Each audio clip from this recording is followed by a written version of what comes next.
त्रिदलं त्रिगुणाकारं त्रिनेत्रं च त्रियायुधं त्रिजन्मपापसंहारं एकबिल्वं शिवार्पितं त्रिशाकैर्बिल्वपत्रैः च अच्छिद्रैः कोमलैः शुभैः तव पूजां करिष्यामि एकबिल्वं शिवार्पितं दर्शनं बिल्ववृक्षस्य स्पर्शनं पापनाशनम् अघोरपापसंहारम् एकबिल्वं शिवार्पितं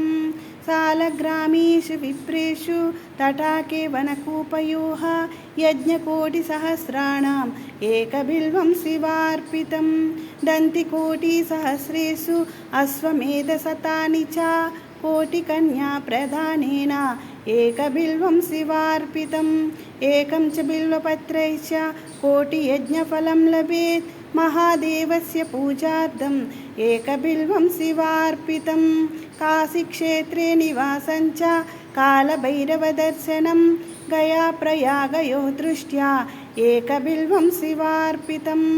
उमया सह देवेशं वाहनं नन्दिशङ्करं मुच्यते सर्वपापेभ्यो एकबिल्वं शिवार्पितम्।